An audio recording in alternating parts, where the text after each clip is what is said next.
The auctioneer's voice was a rhythmic saw, cutting through the thick, humid air of a late August morning in 1970. It was the kind of heat that made a man's shirt stick to his back before he'd even had his second cup of coffee. I stood at the back of the crowd, my hands shoved deep in the pockets of my worn denim overalls, feeling the familiar grit of last week's soil under my fingernails. My name's Earl Miller, and on that day, I was about to make the biggest mistake, or the smartest move, of my life. Nobody, least of all me, knew which it would be. The property on the block wasn't much to look at. 160 acres of what the locals called the Scrub Hills. It was a quarter section nobody wanted, a patchwork of flinty soil, gnarled oak stands, and a deep, shadowy ravine that cut right through the middle like a scar. The good black loam of Clarion County stopped dead at its southern fence line. This land was considered a farmer's graveyard, good for little more than hunting squirrel and running a few rangy cattle if you didn't mind them getting lean. All right, folks, let's get this one done. The auctioneer, a portly man named Bill Sampson, boomed from the flatbed truck that served as his stage. We've got the old Henderson place, 160 acres more or less. Who'll start me at $50 an acre? $50, a bargain for any man looking to expand his woodlot. A low chuckle rippled through the crowd of farmers and local businessmen. $50 an acre was a joke, even for land this poor. The good bottomland acres, the kind that grew corn so tall you could get lost in it, were fetching close to $500 an acre these days. Standing near the front, impeccably dressed in a crisp seersucker suit that defied the oppressive heat, was Harrison Vance. Harrison was the county's premier realtor, a man who sold farms the way other men sold used cars, with a slick smile and a whole lot of promises about the future. He turned, his gaze sweeping over the crowd, and it landed on me. A smirk played on his lips. He saw me as a relic, a man still farming with machines my father had bought new.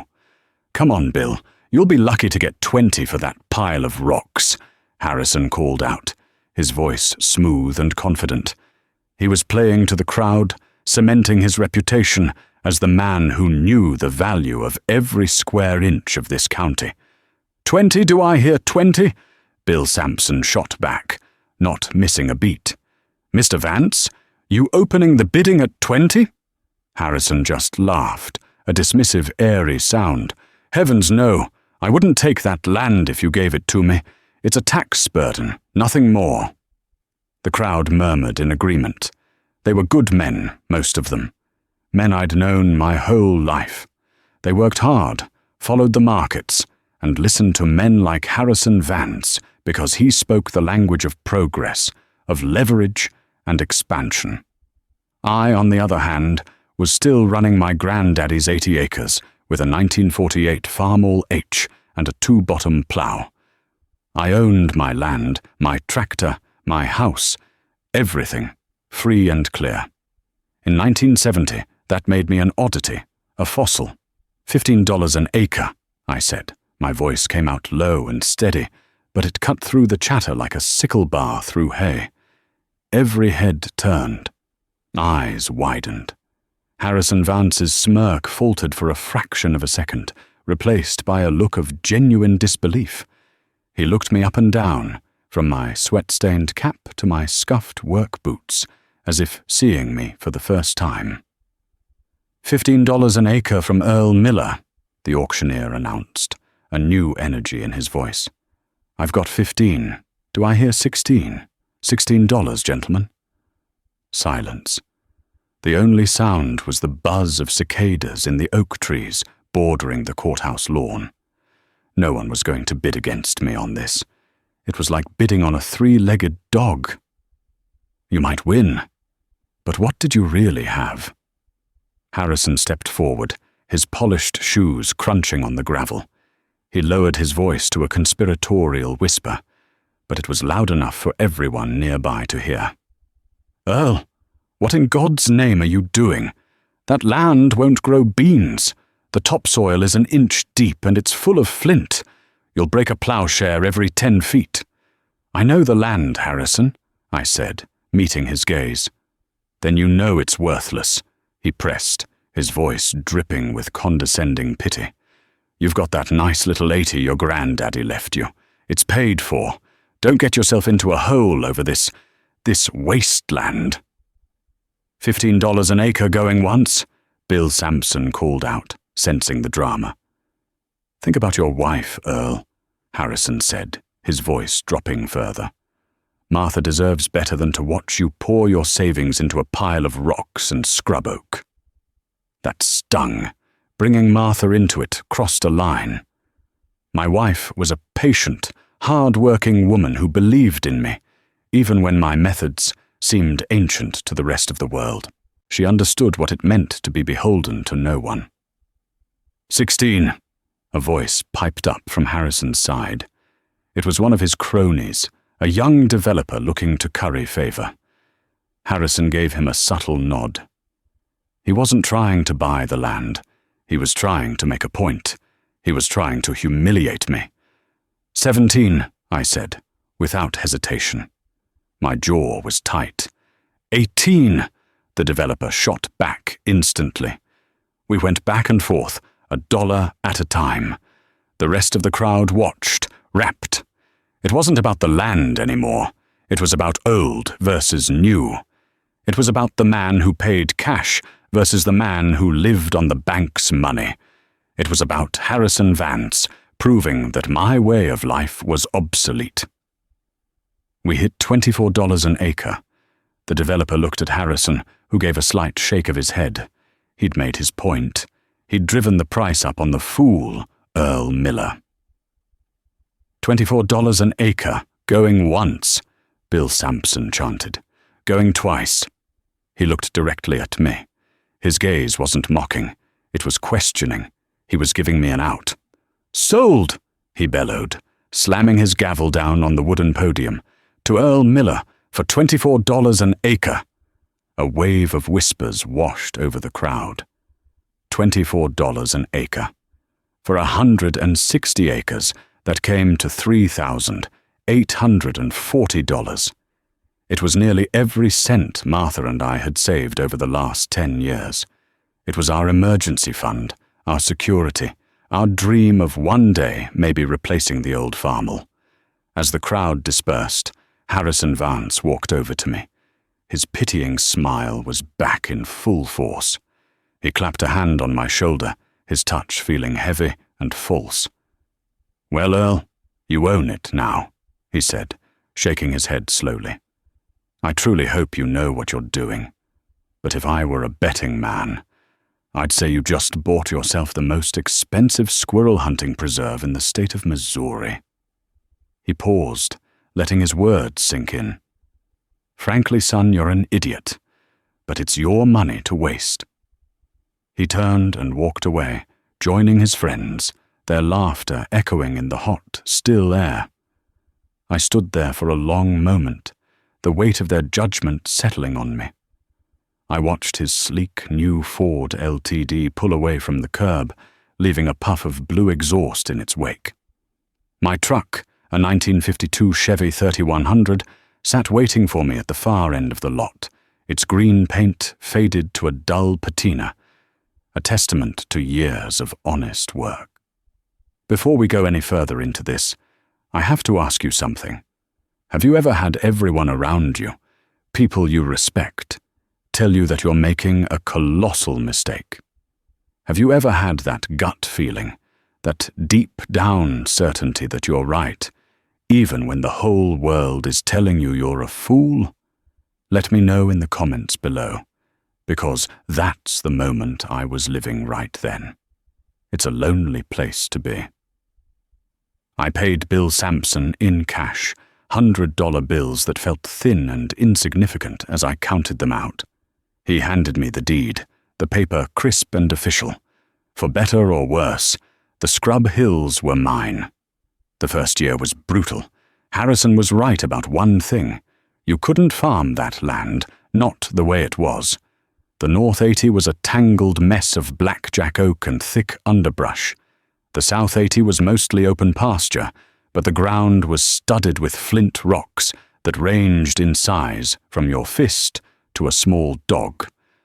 My old Farmall H, with its narrow front end and 38 horsepower engine, wasn't built for this kind of work. It was a cultivating tractor, designed for the flat, black dirt of my home place. The first order of business was clearing a path. I needed to get a fence line run, to keep my small herd of Hereford cattle from wandering off. I didn't have a bulldozer. I had a chainsaw, a log chain, and the unyielding strength in my back and arms. I spent the fall and winter of 1970 felling trees. The buzz of my McCulloch saw was the only sound for miles, a lonely song of sweat and determination. I'd drop a tree, limb it, then hook the log chain to the trunk. The Farmall would strain, its little 4-cylinder engine popping and groaning. The rear wheels, loaded with calcium chloride for extra weight, would dig into the thin soil, spinning uselessly until they found a rock or a root to grab onto. More than once, I had the front end lift right off the ground, the tractor pivoting on its drawbar like a bucking horse. It was dangerous, foolish work. I'd have to kill the engine, climb down, and reposition the chain, trying to find a better angle, a better bite. Each tree was a battle. Each acre was a war. By spring, I had a passable fence line cleared. The rocks were another matter. I couldn't afford a rock picker. My solution was a stone boat, something my granddaddy had used. It was a simple sled made of thick oak planks, its front end curved up. I'd walk the fields with a pry bar, wrestling the flint rocks out of the earth. I'd heave them onto the stone boat, and when it was full, I'd hook it to the Farmall and drag the load to the edge of the ravine, building a long, jagged wall of discarded stone. It was back-breaking, mind-numbing labor. My hands were a constant landscape of blisters, calluses, and cuts. Martha would tend to them at night, soaking them in Epsom salts, her expression a mixture of worry and pride. The community watched me. They'd drive by on the county road that bordered the western edge of my new property. They'd slow their new John Deere 4020s and International 1066, the enclosed cabs and air conditioning, a world away from my open seat on the Farmall. They'd see me out there, a solitary figure wrestling with a rock, and they'd shake their heads and drive on. I was the town spectacle, Earl's Folly, they called it. Harrison Vance drove by often. He never stopped. He'd just slow his big shiny car, look over at me, covered in dirt and sweat, and I could feel his smug satisfaction from 100 yards away. He was proving his point with every drop of my sweat. He was buying up prime bottomland, leveraging his assets with the bank, expanding his empire. His fields were clean, his rows were straight, and his new 8-row planters were marvels of modern efficiency. I was fighting a losing battle with a pile of rocks. One afternoon in late May, I was trying to plough a small 10-acre patch on the South 80 that seemed to have the best soil. It was slow going. Every few feet, the familiar, sickening jolt and screech of steel on stone would shudder through the tractor. I'd have to stop, get off, and dig out the rock that had caught the ploughshare. On the third pass, the jolt was different. It was followed by a loud crack. I knew that sound. I killed the engine and walked back. The right side ploughshare, the cast-iron heart of the moldboard plough, had snapped clean in two. I sat down on the plough beam, the smell of turned earth and hot metal filling my lungs. I was tired, not just tired in my muscles, but a deep, soul-wearying tired. Harrison was right. Everyone was right. I was a fool. I had poured all our money and a year of my life into this God-forsaken piece of land, and all I had to show for it was a busted plough and a mountain of rocks. The sun beat down on my neck. For the first time, I felt the cold grip of despair. I thought about Martha, about the life I was providing for her. Maybe it was time to quit, to sell the land for whatever I could get, and admit defeat.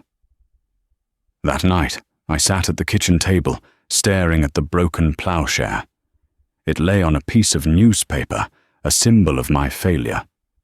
Martha sat across from me, her hands wrapped around a cup of coffee, her eyes full of a quiet strength that always humbled me.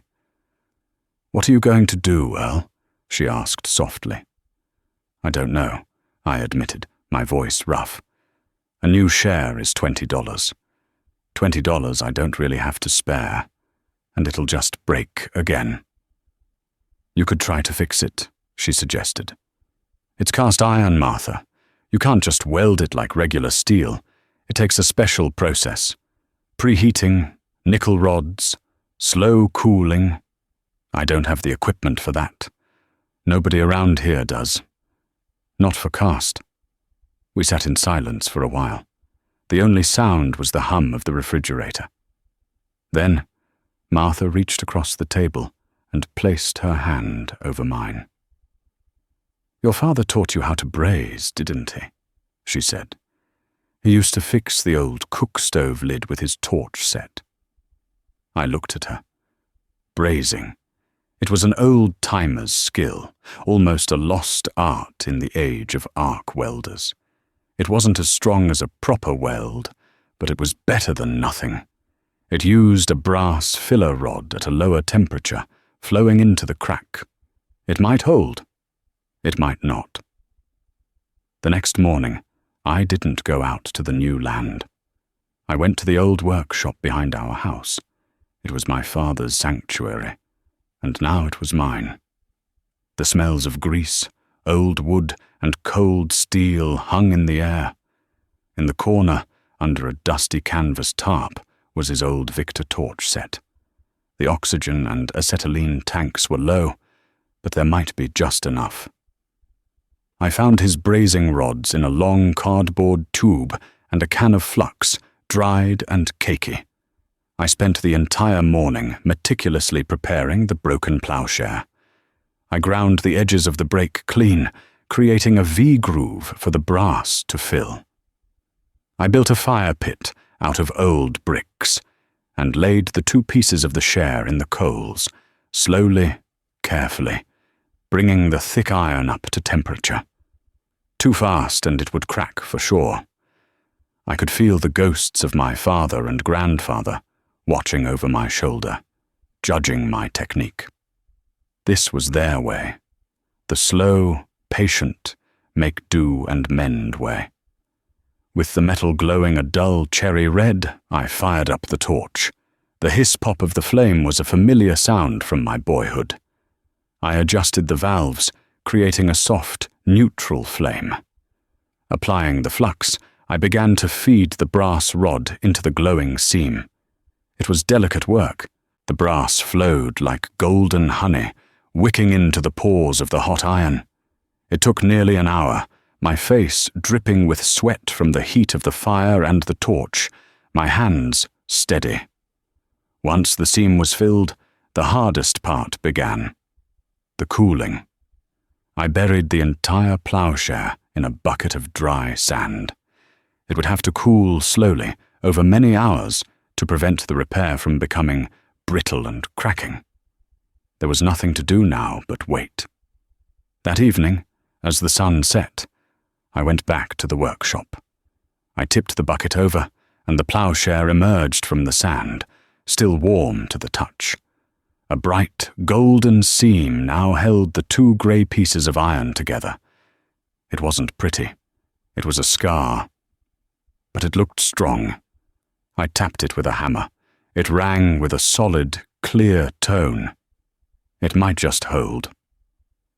The next day, I bolted the repaired share back onto the plough. I hooked it to the farmel and drove back out to my field of rocks. I took a deep breath, eased the clutch out, and lowered the plough into the earth. The tractor dug in. the soil began to turn. I hit a rock, and the whole rig shuddered, but the share held. I hit another, and another. The golden scar held fast. A slow smile spread across my face. I hadn't been beaten. Not yet. I had taken something broken, and, with my own 2 hands and the knowledge of my forefathers, I had made it whole again. It was a small victory, but on that piece of worthless land, it felt like winning a war. The years between 1971 and 1973 were a golden age for American agriculture. The grain deal with the Soviet Union sent commodity prices soaring. Corn went from $1 a bushel to $3. Soybeans followed suit. Farmers who had been struggling were suddenly flush with cash. It was the Great Grain Robbery, they called it, and for a while it seemed like the good times would never end. This new prosperity was rocket fuel for men like Harrison Vance.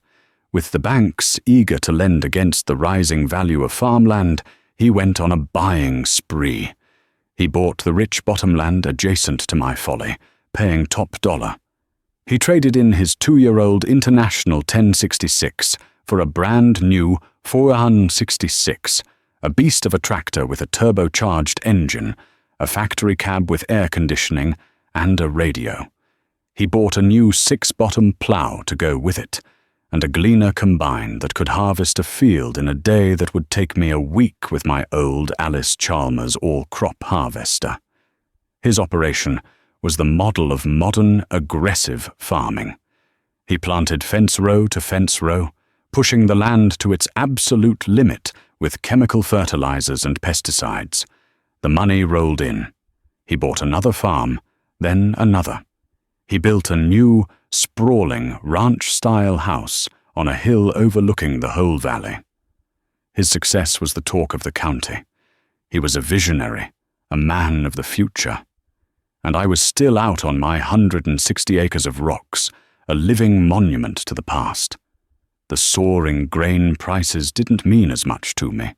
I couldn't grow corn or beans on my flinty hills. My income came from my small herd of Hereford cattle. I had managed to clear about 40 acres of the rock-strewn pasture, enough to get a decent stand of fescue and clover. I sold the calves every fall, and the good prices helped, but it was a pittance compared to the fortunes the grain farmers were making. I spent most of my time and energy on the North 80, the part choked with scrub oak. I kept clearing tree by tree. My goal was to turn it into good pasture land.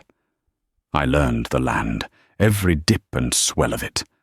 I found a small, spring-fed creek in the bottom of the ravine that never ran dry, even in the hottest summers. I found patches where the soil was deeper, protected by the shade of the larger oaks. I wasn't fighting the land anymore. I was working with it. I was listening to it. The community's view of me solidified.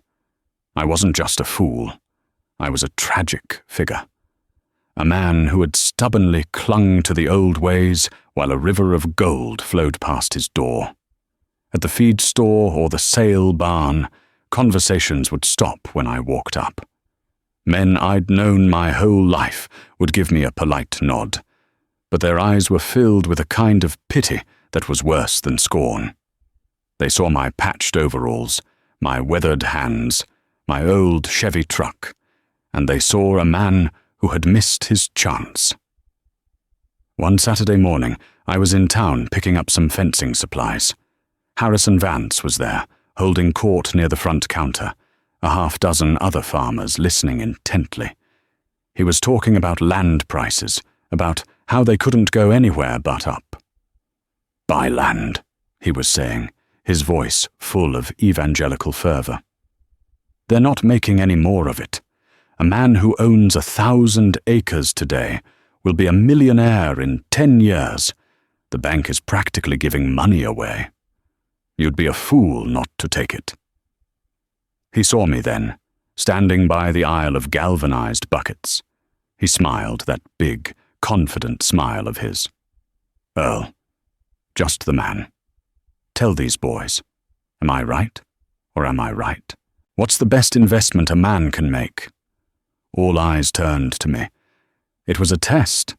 He was putting me on the spot, using me as his cautionary tale. I reckon the best investment is the one you can pay for, I said quietly. Harrison laughed, a booming sound that filled the store. You hear that, boys? Earl still thinks we're living in his granddaddy's time. Earl, the interest rates are at 7%. You're losing money by not borrowing. It's called leverage. You use the bank's money to make your own.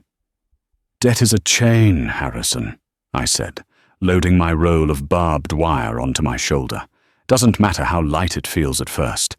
It's still a chain. He just shook his head, the smile never leaving his face. You just don't get it, do you, old man? But that's all right. Somebody has to be the one to remind us all what failure looks like. The other farmers chuckled uncomfortably. I didn't say another word. I paid for my wire and walked out, the laughter following me into the parking lot. I drove home, the weight of his words heavier than the wire in the back of my truck. Maybe he was right. Maybe I was the fool. His fields were lush and green, his bank account was growing, and his future seemed limitless. My future looked like another 10 years of clearing brush and pulling rocks. That fall, I sold my calves for a good price. Martha and I had a little extra money for the first time in a long while. She wanted to put a down payment on a new washing machine. Ours was an old Maytag wringer washer, and it was getting tired. I wanted to replace the engine in the Farmall. It was starting to burn a little oil. We sat at the kitchen table, going over the numbers. We could afford one, but not both. It was the age-old farm dilemma, a comfort for the house or a tool for the field. Get the engine, Earl, Martha said, her voice firm. The washer can wait. The tractor is your livelihood. But I looked at her hands, red and chapped from the wringer. I thought of all the years she had stood by me, never complaining, always believing. No, I said. We're getting the washer. The next week, the appliance store delivered a brand new, top-of-the-line Kenmore automatic washing machine. Seeing the look on Martha's face as it washed its first load, the quiet joy in her eyes was worth more than any tractor engine. But as the mid-70s wore on, a change began to creep into the air. It was subtle at first. The price of fuel started to climb. Then fertilizer prices shot up. The news on the radio was full of talk about inflation, about an oil embargo in some far-away desert kingdom. The interest rates, the ones Harrison Vance had bragged about, started to tick upward.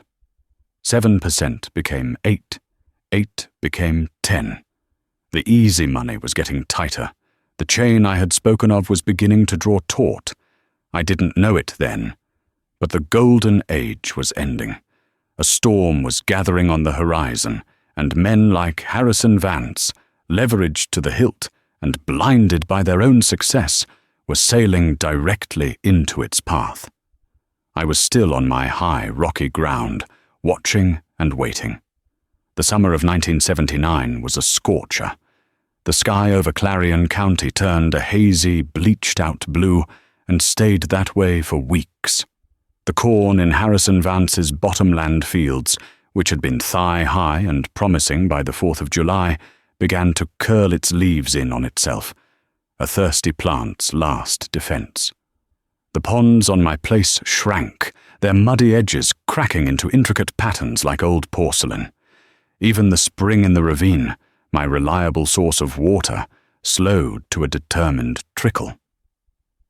The heat was just the beginning. At the gas pump, the numbers on the spinning dials climbed faster than the temperature. The price of a gallon of diesel, the lifeblood of any modern farm, doubled, then nearly tripled. I felt it, of course. My old Chevy truck and the Farmall H both needed fuel. But my needs were modest. I drove to town once a week. The Farmall, with its small 4-cylinder engine, sipped fuel compared to the big new tractors. I could run it for a whole day on 10 gallons. Harrison's new International 1466, with its big turbo diesel, was a different story. It was a thirsty beast. Just to pull his 6-bottom plow through that heavy bottomland soil, it would burn through 50 gallons in a single afternoon. The talk at the feed store changed. The confident boasting about expansion and land values was replaced by a low, constant grumbling about the price of fuel, fertilizer, and seed. The chemical fertilizers Harrison relied on were petroleum-based, and their cost soared right alongside the gas prices. One afternoon, I was driving home from town and saw one of Harrison's big tractors sitting idle in the middle of a field, a plume of black smoke frozen against the sky. One of his hired hands was standing beside it, scratching his head. I pulled my truck over and walked out to him. "Trouble?" I asked. "Turbo's shot," the young man said, wiping sweat from his brow with a greasy hand. "Thing started screaming like a banshee, then quit. Mr. Vance is going to have a fit. The part's on back order from the factory, and they want $1,200 for it." I looked at the massive, complex engine. It was a marvel of engineering, but it was also a mystery. Wires and hoses ran everywhere. A turbocharger was a piece of precision machinery I couldn't have fixed if my life depended on it. "Well, good luck to you," I said, and walked back to my truck. As I drove away, I glanced at the Farmall H parked by my barn. Its engine was so simple I could practically take it apart and put it back together with a crescent wrench and a screwdriver. If a part broke, I could usually find a replacement at a salvage yard, or even fabricate one myself in my workshop. For the first time, I looked at Harrison's modern marvels, not with a sense of being left behind, but with a flicker of apprehension for him. His strength, his reliance on the newest, most powerful technology, was also his greatest vulnerability. The cracks in his empire began to show in other ways. He'd always kept his fence rows mowed and his buildings painted. Now, the paint on his big new machine shed was starting to peel, and weeds were creeping up around the foundations.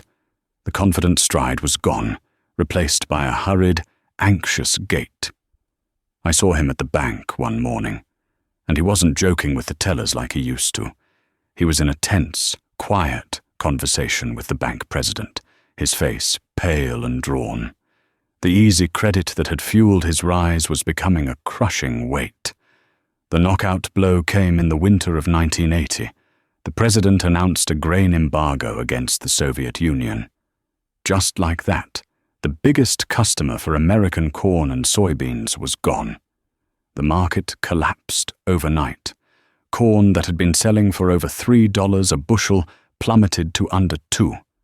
For a farmer with a small operation and no debt like me, it was a hit, but it was survivable. For a man like Harrison Vance, who had borrowed hundreds of thousands of dollars based on the promise of $3 corn, it was a catastrophe. He had gambled that the good times would last forever, and the house had just changed the rules. The chain I had spoken of in the feed store years ago was no longer just a chain. It was a noose, and it was tightening with every passing day. The whole county held its breath. The golden age was over, and a time of reckoning had begun. The early 1980s descended on the heartland like a plague. The news was a relentless drumbeat of bad tidings. The Federal Reserve, in a desperate war against inflation, jacked up interest rates to levels nobody had ever seen. The prime rate soared to 18, 19, then an unbelievable 21%. Those variable rate operating loans that farmers had taken out when money was cheap were now ticking time bombs. A loan at 8% was manageable. At 20%, it was a death sentence. The value of farmland, the very foundation of the agricultural economy, collapsed. Land that Harrison Vance had paid $2,000 an acre for was suddenly worth less than $1,000, but the loans were still for the original amount. Farmers were upside down, owing more to the bank than their entire operation was worth. The foreclosure notices started appearing in the county paper, tacked to the bulletin board at the courthouse. At first, it was just a few names on the fringe. Then, it became a flood. These were not bad farmers. They were good men, hard-working men, who had followed the advice of the experts, the bankers, and men like Harrison Vance. They had modernized, expanded, and leveraged. They had done everything they were told was right, and now they were losing everything. Every week, it seemed, another auction was held, the sad spectacle of a family's life and legacy being sold off piece by piece on their own front lawn. I survived. My world hadn't changed much. I still had my 80 acres free and clear, and the 160 acres of Earl's Folly next to it. My income from my cattle was down, but my expenses were a fraction of my neighbors'. I didn't have a $200,000 loan hanging over my head. I didn't have a $100,000 combine I was making payments on. My biggest expense was a few bags of feed supplement and the fuel for my old tractor. I bartered.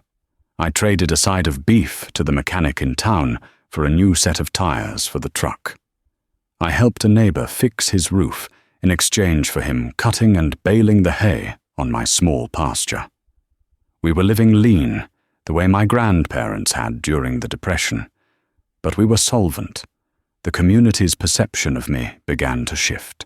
Men who had once laughed at my old farmel now stopped by, asking if I knew how to fix a distributor or rebuild a carburetor on their older, second-string tractors, which they were now forced to press back into service. The new ones were either too expensive to run or had been repossessed.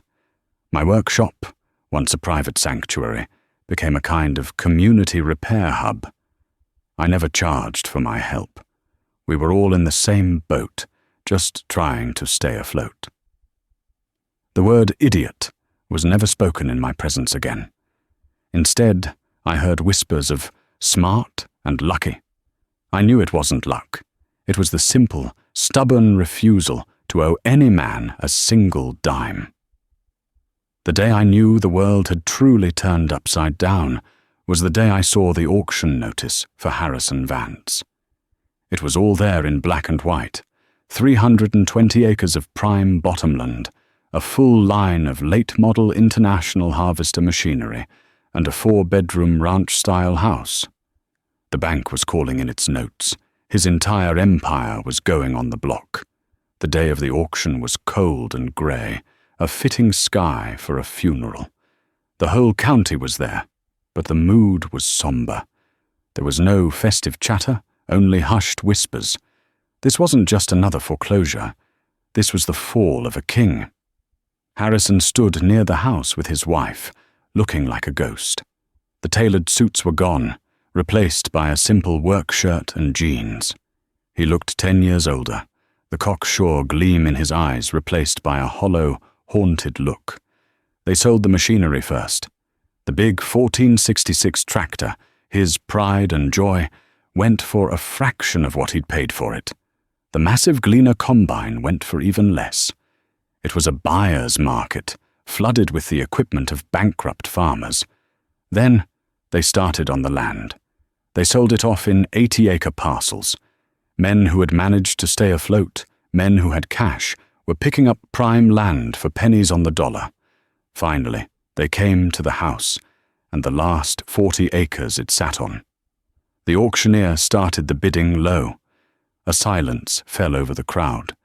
No one wanted to be the one to bid on another man's home, not with him standing right there. But business was business. A developer from the city made a bid, then another. Harrison's wife began to cry softly, her face buried in his shoulder. I had been saving. For years, Martha and I had lived simply, putting away what little we could. The cattle prices had been low, but we had been selling off some of the mature oak from my scrub hills to a local sawmill, a slow but steady source of income nobody else had. I had more cash saved than anyone in the county would have ever guessed. 60,000, I said, my voice clear and steady. Every head turned, just like they had all those years ago at the courthouse. Harrison Vance looked up, his eyes meeting mine across the crowd. There was no anger in his gaze, no pride, only a profound, exhausted confusion. The developer from the city bid 61. 70, I said, before the auctioneer could even ask. We went back and forth. The developer was bidding with a calculator and a spreadsheet. I was bidding with the memory of a man calling me a fool, but also with a strange sense of duty. When the price hit 85,000, the developer shook his head and stepped back. "Sold!" the auctioneer cried, his gavel falling with a dead, final thud. "To Earl Miller." I owned Harrison Vance's house. I owned the last piece of his dream. I walked over to the auctioneer's table to sign the papers, the crowd parting before me. I could feel their eyes on my back, a mixture of awe and disbelief. I was no longer Earl the Fool. I was Earl the Survivor. The climax of the story, for me, didn't come with the fall of a gavel or the signing of a deed. It came a week later. I drove my old Chevy truck up the long gravel driveway to Harrison's house. To my house. He was loading the last of his family's personal belongings into a small U-Haul trailer hitched to an old, rusty sedan. He saw me pull up and straightened his back, a flicker of his old defiance returning to his face. "Come to gloat, Earl?" he asked, his voice rough. "Come to watch me haul away the wreckage?" "No, Harrison," I said, getting out of the truck. "I came to talk business."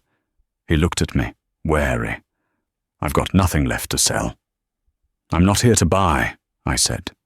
"I'm here to rent. I've got no need for a big house like this. Martha and I are fine where we are. It's too big, too far from my own barn. But it needs looking after. I'll need a tenant. I was thinking $100 a month. You think you could manage that?" He stared at me, his mouth slightly open. He didn't understand. "What are you talking about?" he stammered. "I'm talking about you and your family staying here," I said plainly. "This is your home. You built it. Your kids grew up here. A man shouldn't be kicked out of his own home. You can farm the 40 acres it sits on, keep whatever you make. $100 a month rent, that's the deal." Harrison Vance, the man who had laughed at me, who had called me an idiot in front of the whole town, crumpled. His face seemed to collapse, and he leaned against the trailer, his shoulders shaking. He didn't say thank you. He couldn't. He just stood there, a broken man, and wept. I got back in my truck and drove away, leaving him with what little dignity I could give him back. Vindication, I realized, wasn't about being right. It was about being decent when you had every right not to be. Life settled into a new rhythm. The 80s were hard, but the worst was over. Harrison and his family stayed in the house. He found a job in town, selling insurance. We weren't friends, not exactly, but a quiet, unspoken respect grew between us. He'd wave when I drove by, and I'd wave back. The debt of his pride had been paid, and the debt of my compassion had been offered freely. The years rolled on. My hair turned grey, then white. My son, Robert, who had grown up watching me wrestle with that rocky land, decided he wanted to be a farmer. He had my quiet nature, but his mother's sharp mind. I taught him everything I knew. I taught him how to listen to the land, how to feel the weather in his bones. I taught him how to fix an engine, how to braise a piece of broken cast iron. And most importantly, I taught him the difference between debt and wealth. Wealth isn't the number in your bank account, son, I'd tell him, as we stood on the ridge of the scrub hills, looking out over the pastures I had carved from the wilderness. It's the rain on the roof of a house you own. It's the food on your table that you grew yourself. It's waking up in the morning, owing nothing to any man. In the spring of 1995, a shiny new pickup truck with a Texas license plate pulled into my lane. A man in a crisp shirt and pressed jeans got out, a geologist. He said his company had been studying seismic survey maps of the region. He said there was a geological formation deep beneath my land, a part of the Forest City Basin, that they were very interested in. He wanted permission to drill an exploratory well on my worthless land, on Earl's Folly. I told him to go ahead. I didn't think much of it. A month later he was back, his face beaming. "Mr. Miller," he said, barely containing his excitement. "We've hit a significant deposit. It's not the biggest find in the world, but it's a sweet, light crude. It's commercially viable. Oil." Underneath the flint and the clay and the scrub oak, there was a pool of black gold that had been waiting there for millions of years. The irony was so thick you could taste it. The land everyone had called worthless turned out to be the most valuable piece of real estate in the county. The oil money changed our lives, but it didn't change us. Martha finally got a new kitchen. I bought a new pickup truck, but I kept the old '52 Chevy. Robert used his share to buy the 2 parcels of bottomland next to us, the same land Harrison had once farmed with his big new tractors. He farmed it with a sensible, mid-sized John Deere he'd paid for in cash. One evening, not long after the first royalty checks started coming in, I was in my workshop, polishing some of the brass on my father's old Victor torches. The door creaked open and Harrison Vance stood there. He was older now too, his hair thin and white. "Heard the news, Earl," he said quietly. "Guess you were right about that land after all." "It wasn't about being right, Harrison," I said, putting down my polishing rag. "I never knew about the oil. Nobody did. I just bought what I could afford." He nodded slowly, his eyes scanning the old workshop, the tools hanging neatly on the walls, the faint smell of oil and steel. "You know," he said, his voice thick with emotion, "for years I thought you were the biggest fool in Missouri. Turns out I was the one. I was so busy chasing the future, I forgot all the lessons from the past. You didn't?" He turned to leave, then paused at the door. "Thank you, Earl, for everything." He left, and I stood there for a long time. The setting sun cast long shadows through the open doorway. Outside, I could hear Robert teaching his own young son how to start the old Farmall H.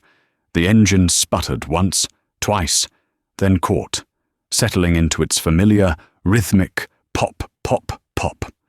It was the sound of my past and the sound of my future. The oil was a stroke of luck, a final, cosmic joke. But the real treasure wasn't buried thousands of feet below the ground.